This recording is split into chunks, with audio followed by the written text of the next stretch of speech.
Hello বন্ধুরা, তোমরা সবাই কেমন আছো? আশা করি তোমরা সবাই ভালো আছো।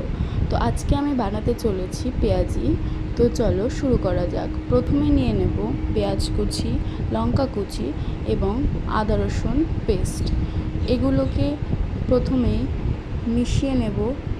তারপর দেব পরিমাণ মতো লবণ।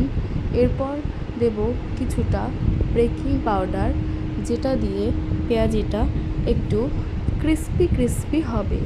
এরপর দেব একটু মরিচের গুঁড়ো। তারপর দেব পরিমাণ মতো বেসন।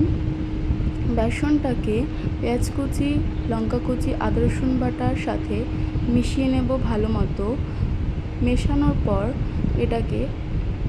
এটার মধ্যে অল্প অল্প করে জল দেব। জলটাকেও মিশিয়ে নেব এটার সাথে ভালো করে। একবারে অনেকটা জল দেওয়া যাবে না। দিয়ে এটাকে মেশানোর পর কিছুক্ষণ রেস্টে রেখে দেব। অন্যদিকে আমি একটা ফ্রাইং প্যানে তেল গরম করতে দেব। তেলটা গরম হওয়ার পর একে একে আমি পেঁয়াজিগুলোকে দিয়ে দেব।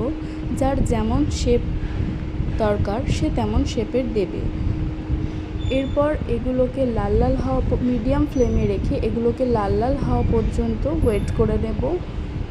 লাল লাল হওয়ার পর এগুলোকে নামিয়ে নেব ফ্রাইং প্যান থেকে। এরপর তৈরি হয়ে যাবে ক্রিস্পি পেঁয়াজি। সন্ধ্যাবেলা নাস্তার জন্য খুবই সুন্দর, খুবই ক্রিস্পি, চায়ের সাথে খেতে খুবই ভালো লাগবে। অবশ্যই আপনারা সবাই বাড়িতে ট্রাই করবেন এটাকে।